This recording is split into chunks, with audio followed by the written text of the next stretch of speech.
I said at the end of the previous video that I would do a video on the harm that words can do. But I actually had one particular thing in mind, and I know before making this video that I'm going to alienate, in principle, many people on the ethno-right, shall we say, which I think is in irony when I go on to say what I'm going to say. Well, let me say first of all, it's a complete mystery to me as to why so many people on the ethno-right are so unsympathetic to the state of Israel. It bewilders me because their predecessors in the 1930s, not all of whom were Nazi Party members, were deeply worried about the massive number of Jews who were not really assimilating into European countries. I'm not thinking of countries like Britain or maybe France, perhaps. I'm thinking more of Eastern Europe, Ukraine, Poland, Russia. I mean, it's because of the pogroms, huge pogroms in Russia and Ukraine and Poland in the 19th century that led to around about 1.5 million Jews to emigrate to the United States, where they rightly believed that they would be safer. But at that self-same time, part of the reason for these pogroms is because there was a popular movement throughout Europe, basically, which was popular nationalism. And many Jews tried to be loyal to those popular movements, but still found themselves victims of anti-Semitism afterwards.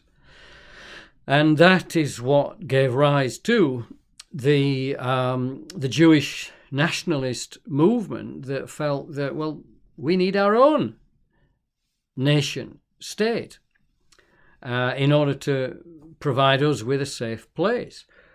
People don't really understand nowadays what pogroms really are. I mean, they're like October the 7th times 100 or 1,000 or even times 10,000. The pogroms are extremely violent attacks, in this case on Jewish communities. They're terrible. People get killed and severely injured in pogroms. Entire villages, get driven out of their homes.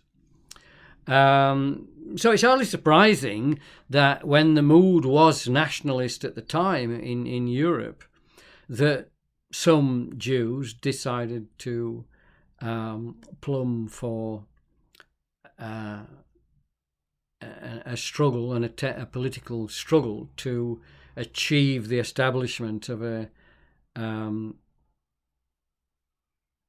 national home for Jews. The reason I'm calling it a national home for Jews is because if I were to call it a Jewish state, it would completely misdescribe what the state of Israel is. The state of Israel is not a Jewish state in the same way that pretty much all Islamic states are Islamic states. In an Islamic state, it's almost always governed its civil life and its political life are governed by Sharia law. And Sharia law, all it is not really any different in terms of what it attempts to do to the Jewish laws, the Mosaic law. It's not really different. True Mosaic law, the Jews have actually got 613 commandments, not just the 10 that Christians know about. And the reason why there are so many is because the religious law, the Mosaic law, governs every aspect of life. Or, I mean, it did in the old Jewish nation state. I suppose it was a state. And the Muslims just copy the Jews and copy the Christians in this respect, and they've got Sharia law, which is a whole set of traditions and laws by which they regulate their civil life and punish crime and so on and so forth. So when you speak about an Islamic state, you mean a state which is governed by the Islamic law. The State of Israel is nothing remotely like that at all. The State of Israel was founded by secular Jews. It's not a Jewish state in the religious sense. And as secular Jews, their simple purpose was to achieve the foundation, the establishment of a state in which Jews could be safe from persecution by non-Jews, principally by Christians and Muslims. Historically, the worst anti-Semitism has actually been in the Christian world, not in the Islamic world. But nevertheless, that doesn't mean to say that they've been free of persecution in the Islamic world. That's not true.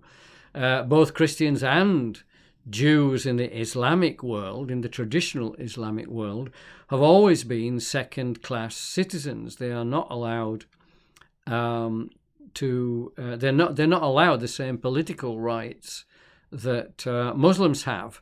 As I say, bearing in mind that the politics in Islamic states are completely fused with the religious law. So it's deeply misleading of Muslim Palestinians to complain that Israel is a Jewish state that excludes Muslims. It doesn't exclude Muslims. There are around about 1.5 million Palestinian Muslims who are actually Israeli citizens.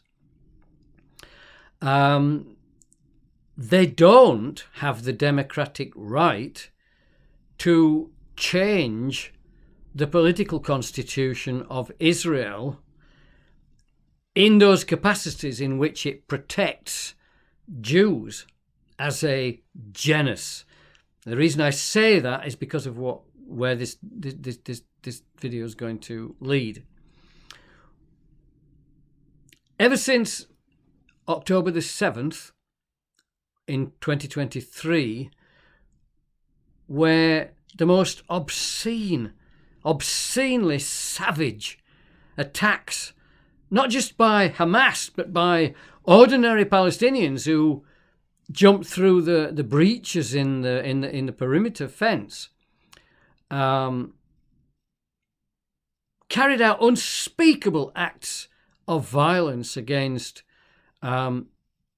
Jews ranging from grandparents to parents to children to babies.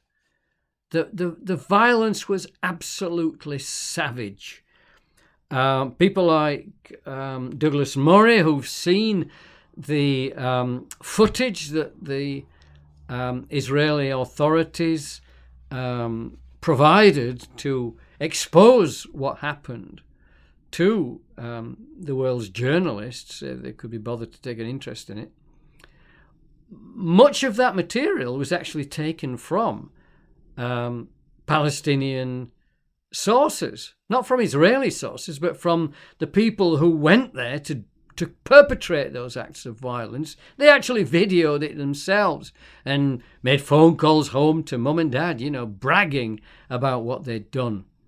They'd killed Jews. They didn't care what age they were or anything. They, in cold blood, face to face, personally killed burnt, and so on. Just tortured physically and psychologically Jews, regardless of their age or gender. That's what they did. They videoed it themselves. They recorded it, and that much of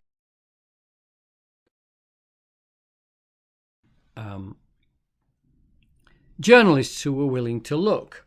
In their willingness to look, by the way, they went a hell of a lot further than Greta Thunberg, who refused to even watch it, because without seeing it, she already wrote it off as propaganda. That means that Greta Thunberg is culpable, is in some sense, in some measure, culpable for what those, for all of those murderous attacks. To simply deny them without even looking at them or evaluating them in any way is itself to be completely, willingly embrace Palestinian propaganda. Just pure propaganda, Palestinian propaganda. But Miss Thunberg seems to think that's okay. She can morally live with it, so therefore I can't morally live with her. As far as I'm concerned, she should be locked up. Again, as I said in a previous video, for excusing, apologizing,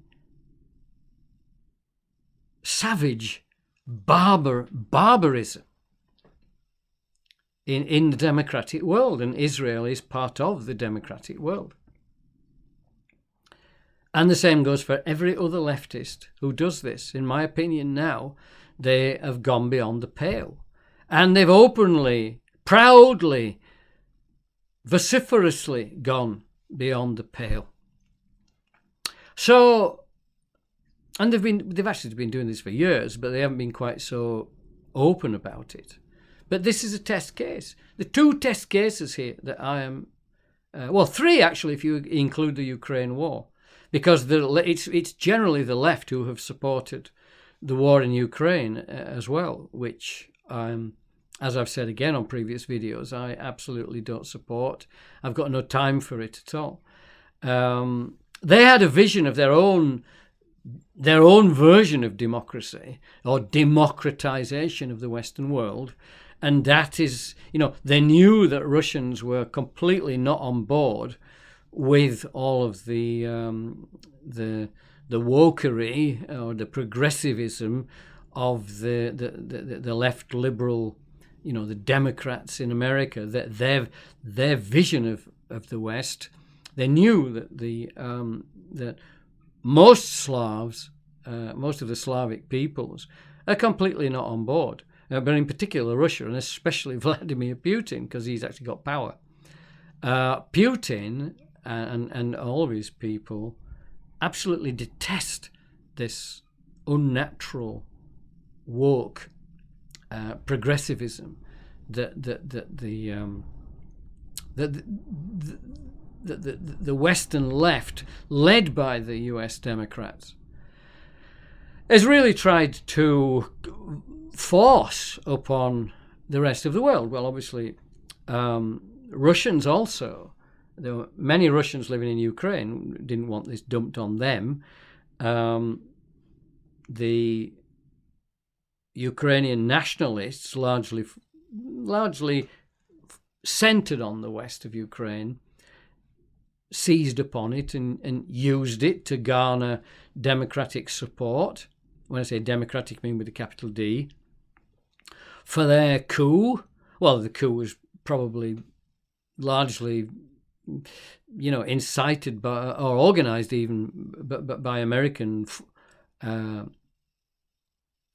forces, powers, political forces. Well, we know that those political forces were actually there. And so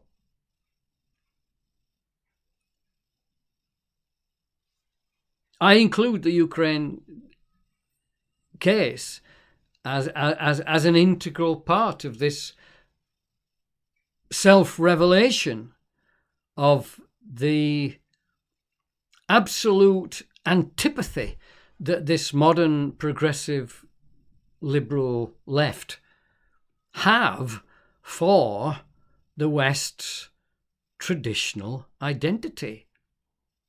Well, without its traditional identity, the West is no longer the West. I never, ever swore any allegiance at all to anything other than my traditional identity as a subject of our monarch, because that's the way it's done in England, in the United Kingdom. And likewise, millions of people, obviously, feel exactly the same in America. Hence, Donald Trump being elected. These people went in a complete frenzied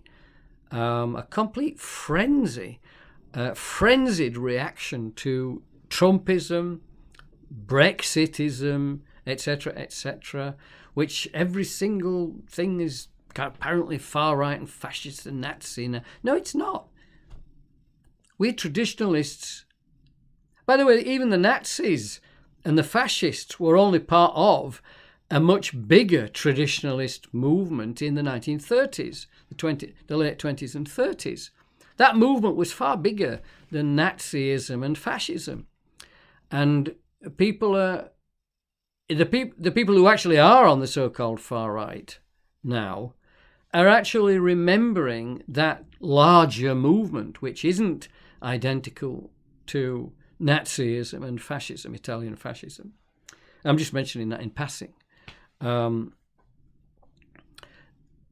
We're bound to take an interest in it because we keep being accused of being fascists. So are we? I want to know whether I'm a fascist or not without realising it. I'm certainly not a genocidal Jew hater, that's for sure. So they've exposed themselves. And they are essentially Marxists. You can take everything out of the progressive liberal playbook and find it in the first chapter of the Communist Manifesto. I mean, I've read it umpteen times. I used to be very left-wing once upon a time, and I am very familiar with the Communist Manifesto, as well as many other of Marx's writings. And I am not exaggerating at all in saying that you will find everything that you find in progressive liberalism, you will find in the Communist Manifesto from 1848.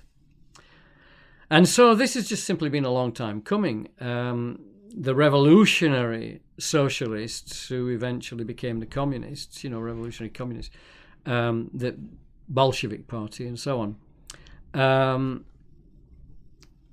the great question that they ask themselves is, why didn't the European working class rise up at the time of the First World War and recognize that it was the final and grossly unacceptable stage of capitalism? According to the theory, they should have been at the very forefront of the battles. They weren't. It was the people on the peripheries that were at the forefront of the battles because they were against colonialism and imperialism and so on. And I support them in having been against colonialism and imperialism. Unfortunately, the communist parties in Russia and China, well, the revolution in China followed the Bolsheviks in Russia and became communist. And after that, you had two major communist powers that were completely infiltrated all of the anti-colonial struggles and tried to pull them over onto the revolutionary communist left, which created a major problem for the West, because it meant that every anti-colonial struggle was in danger of going over to the Soviet Union and China, which was strategically a major threat to the West, which is why it was such a bloody awful mess throughout the 20th century, with loads of terrible wars all over the place that decimated the populations of those places. They were horrible in their violence. The cultural Marxists, they were trying to figure out why the hell the proletariats, the working class of the European countries, didn't rise up, why they weren't at the vanguard of this anti-capitalist struggle. Well, the reason is because they knew that market economy works. It works. They weren't necessarily in favour of imperialism or colonialism, but they were certainly in favour of the freedom and the wealth that market economy provides. I mean, they didn't call it capitalist. They just knew what markets were, because we got town markets throughout pretty much every Western European town. People have known for centuries how good markets are. And so, you know, they didn't want to abolish private property or market activity in their own countries. So they didn't immediately go over onto the communist side. Some of them tried, but they didn't carry the day. Most working class people recognized a good thing when they saw it, and they enjoyed the goodies, and their lives were getting better without revolution. If you can improve your life without something as awful as a civil war, well, most people are obviously got enough sense to do that, because it makes absolute sense. The old communist slogan, "Workers, revolt, you have nothing to lose but your chains." What a complete load of crap. Most workers knew perfectly well that what they had to lose was their lives, their families. And again, back to the other strand of this, Charlie Kirk has unfortunately lost his life and left a grieving family behind him with a one-year-old and 3-year-old daughters. This apparently is acceptable to millions on the left, and it is clearly being shown by them that that is the case. This now puts the left in a very difficult position, because those who don't support violence are now going to have to come to a decision. Are they going to rid their movement of the extreme left? And I'm not even sure that they're able to, because the extreme left has so comprehensively penetrated into the body politic of the old democratic left. I don't know that they are even capable of purging themselves of the extreme left. And if they do, they will become the temporary allies of the right. But they can't bear to do that either, because they've persuaded themselves that the traditionalist right is fascist and Nazi. And so these people are absolutely caught between a rock and a hard place. They have got no idea how to respond to Charlie Kirk's killing. But there's also something else, and this is what I really want to speak about, because I mentioned Israel at the beginning, and it was for a reason. Ever since October the 7th, Israel, absolutely justifiably, in my opinion, recognized that it was that an act of war had been undertaken not just by Hamas. Hamas is the elected government of Gaza. The Gazans knew what Hamas was and what it represented when they elected it. Hamas never made any secret of what it stood for. Hamas is genuinely an organization dedicated to the genocide of the people of Israel. And it doesn't just stay at the people of Israel. As Muslims, they tend to hate every Jew throughout the world. They would fully intend to, if they did allow any Jews to survive, insist once again that they were completely dominated and oppressed and controlled by the Jewish majority. You cannot possibly ever trust traditional Muslims in a democracy, because as soon as they get a majority on their side, or actually become a majority in that country, I'm talking about traditional Muslims, they will go for Sharia law. Even if they don't call it that, in essence, it will be Sharia law, which is pretty much what's happened in Malaysia, my wife's country. It's not going forwards. It's not going forwards. They're not moderate Muslims going forwards towards a more enlightened Islam. No, they're not doing that. They're going backwards. In my wife's childhood, the women didn't wear the hijab. Now they do.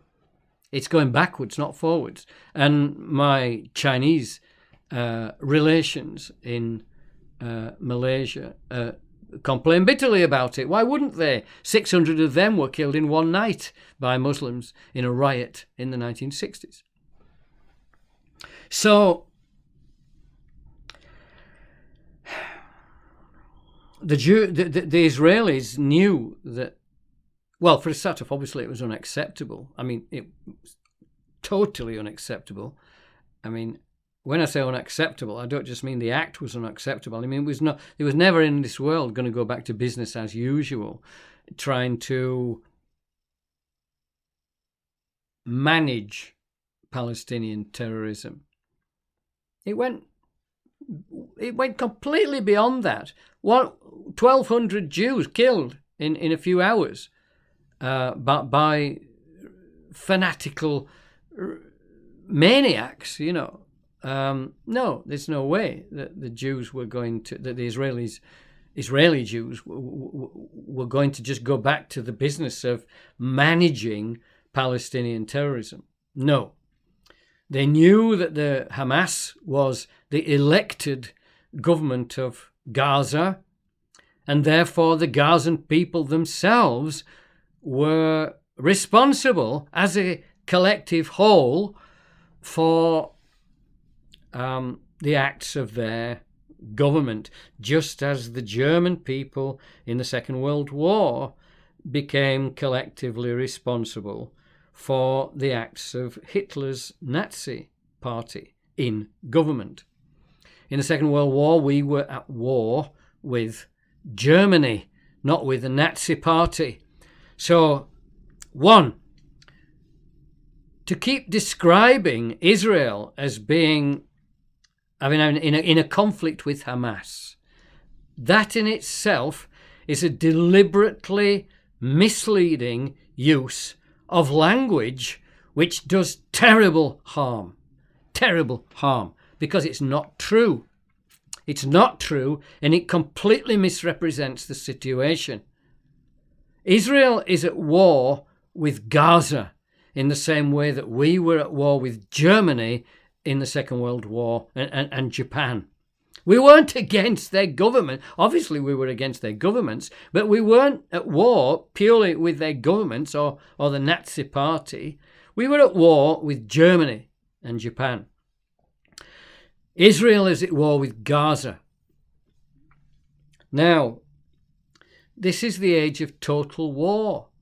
If there is a future, this is why the war in Ukraine was so wrong. The assurances that the West gave to Ukraine were just so wicked.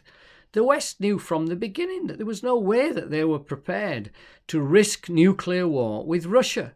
What that meant was that there's no way that they could actually, contrary to what Boris Johnson said, there was no way that they could go the whole way with Ukraine.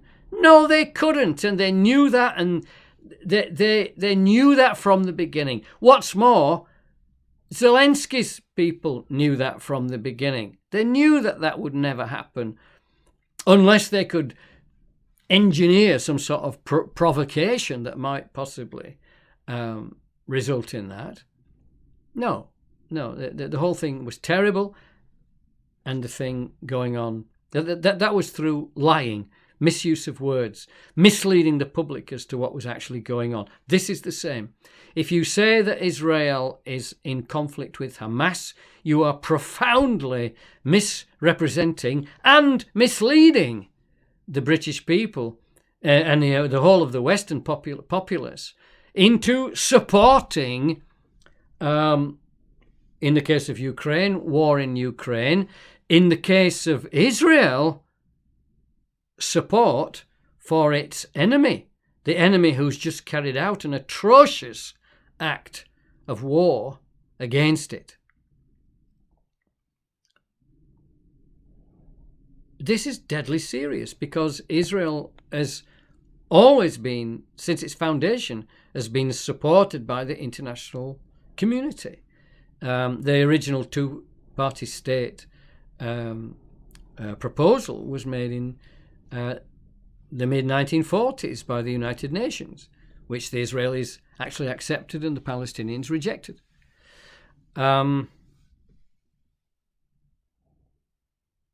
More specifically,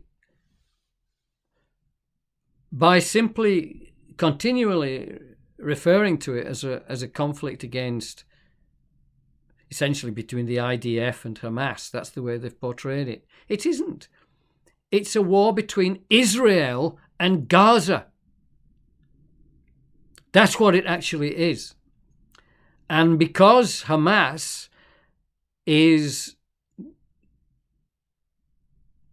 really part of the very fabric of Gazan society, who've built thousands, and Gaza is only about 26 miles long and 5 miles wide, and yet they've built thousands of tunnels underneath Gaza.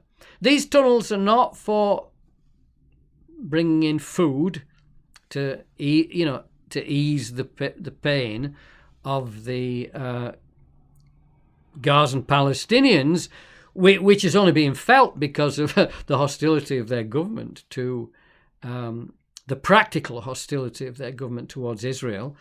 No, those tunnels are there to allow Hamas fighters to move around undetected and to basically move weapons around undetected. I mean, that's the whole point of those tunnels. Thousands of miles under an area 26 miles long and 5 miles wide. Thousands of miles of those tunnels. They come up all over the place. I mean, the number of actual exit points and entry points, they're everywhere, throughout, just riddled throughout Gaza. You know, in people's homes, in hospitals, in schools, they're all over the place. It is not possible for the Israelis to clearly identify by uniform, for example, who the Hamas fighters are. They don't dress in regular uniforms. They'll switch in and out of civilian because they're a terrorist organization. They're an insurrectionary. They conceive of themselves as insurrectionaries, just like the Viet Cong in Vietnam, where the Americans there couldn't tell the difference between the Viet Cong and the peasantry, basically because the Viet Cong were peasantry, not all of the peasantry, but they were peasantry. And so you ended up in the Vietnam War where the Americans killed a hell of a lot of ordinary peasants, which only increased the number of genuine Viet Cong. This is exactly what Hamas want. These people are not stupid. Every single insurrectionary group since the Vietnam War has avidly studied the Vietnam War because the tactic worked. It succeeded in Vietnam. And so they all study it, especially in the Middle East. Saddam Hussein studied the Vietnam War intensely. It's the model of asymmetric warfare, which Vladimir Putin also studies, because he knows that conventionally Russia is massively outgunned conventionally by the West. So Russia practices asymmetric warfare, and pretty much every other country in the world does now because of the sheer strength of the United States. How could Israel win its war against Gaza without killing large numbers of civilians? Whatever civilians are. I mean, as I say, it's really highly questionable as to whether there are any civilians, strictly speaking, in Gaza. I've seen so many interviews of ordinary Gazans who say, what are you talking about? Hamas, Gazans, there's no difference. I mean, it's them who say it. The son of the guy who founded Hamas, he says exactly the same thing. There are no innocent Palestinians in Gaza. That's what he says, and he grew up with them. So I'm not trying to persuade you of anything here. I'm trying to put you in the picture as to what the mentality of Israelis is. The Israelis are determined to triumph over Gaza in its present constitutional form.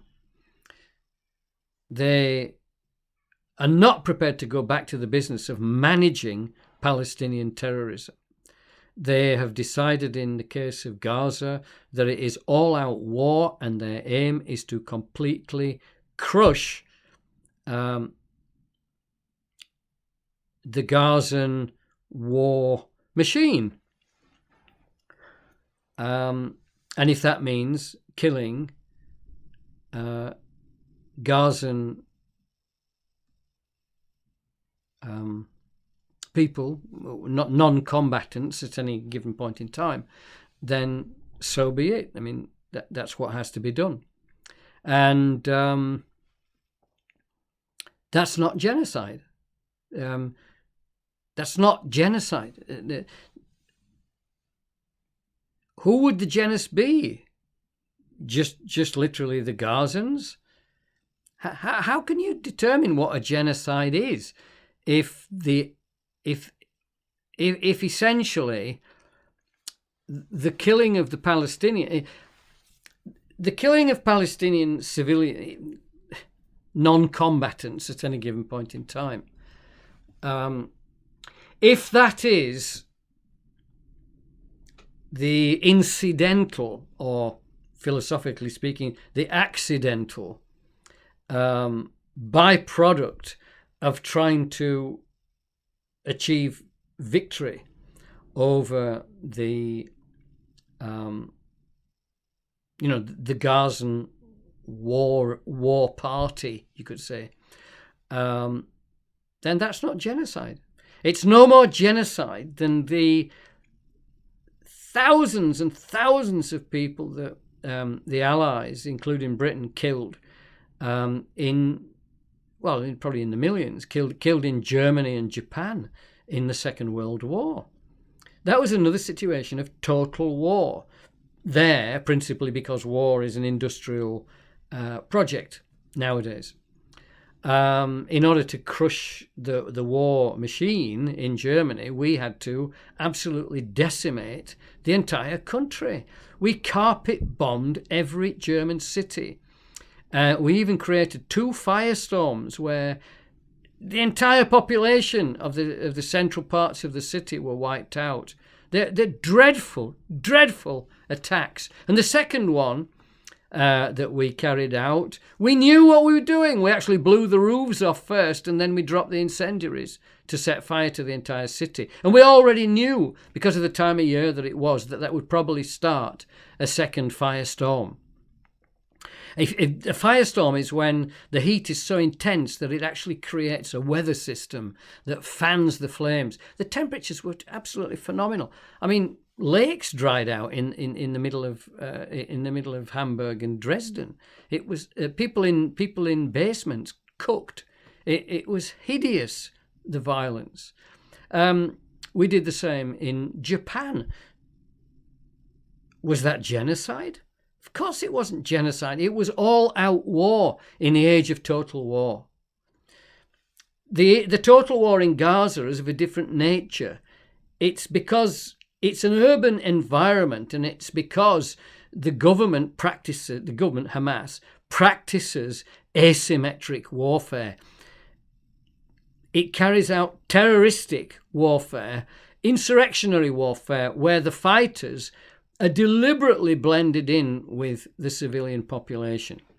But if the whole of the civilian population supports that, it isn't really an innocent or non-combatant population. It isn't. If you were to ask me who's responsible for all of the children who've died in Gaza, I immediately would say it's their parents who voted in Hamas. Of course, Hamas, when it did get voted in, was extremely violent and got rid of lots of the opposition parties and political groupings. And but there's nothing you can do about it. Even if there are innocent Gazans, I'm sorry, but the die was cast when they elected in Hamas. And the Jews are the Israeli Jews are under absolutely no obligation to have to not defend themselves simply because huge numbers of civilians get caught up in this. The reason why they're caught up in it is because they elected an insurrectionist party as their government.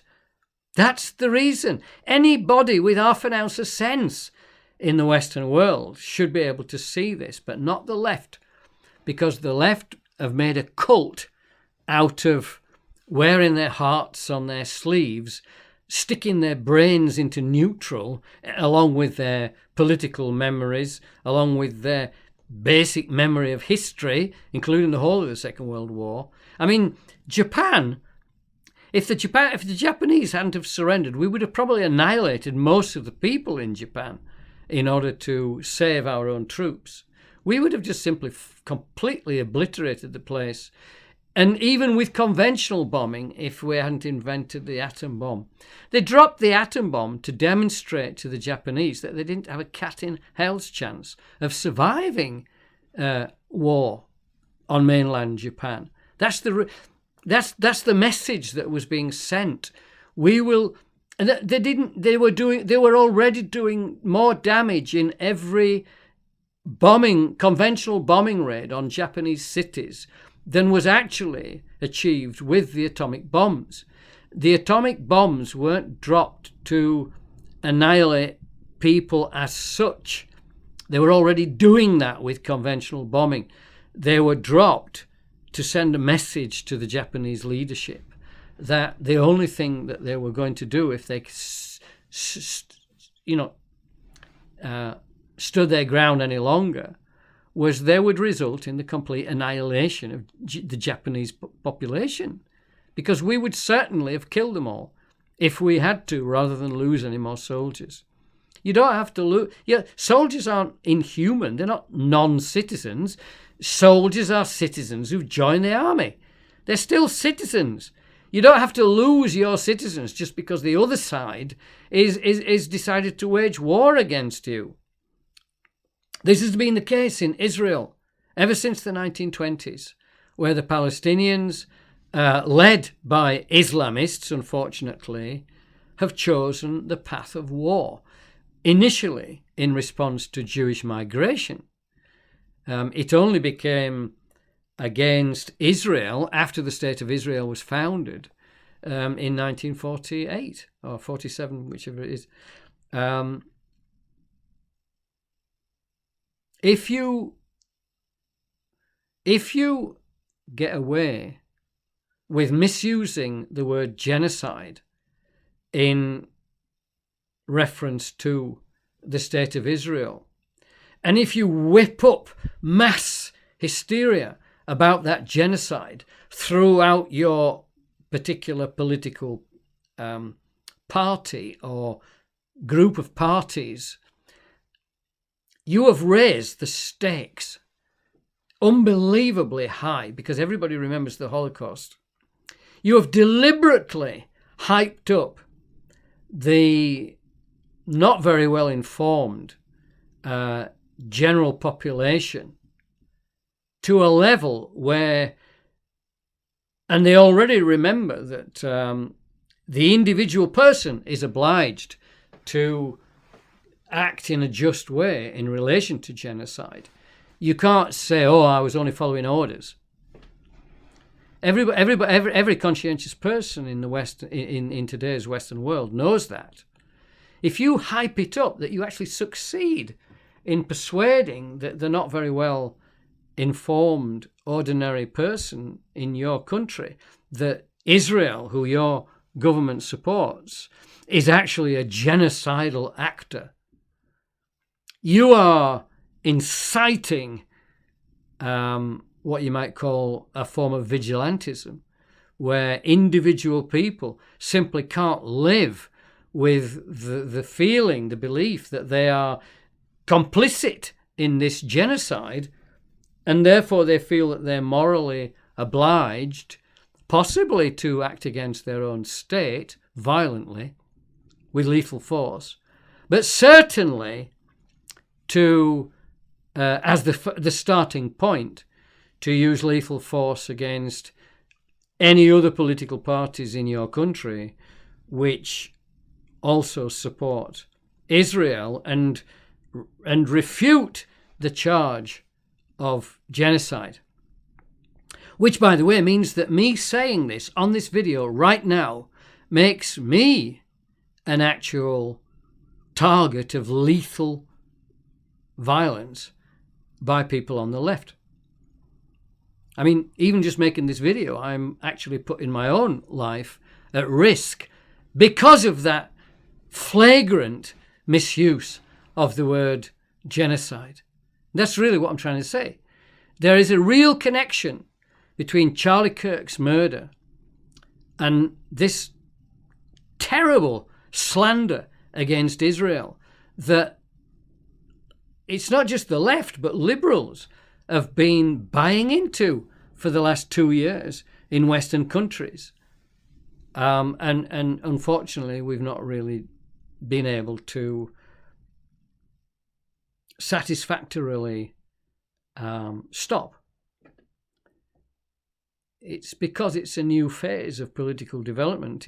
All of us are going to have to struggle through these new concepts, these new insights, the new realization of just how bloody awful the problem that we've got throughout the Western world really is.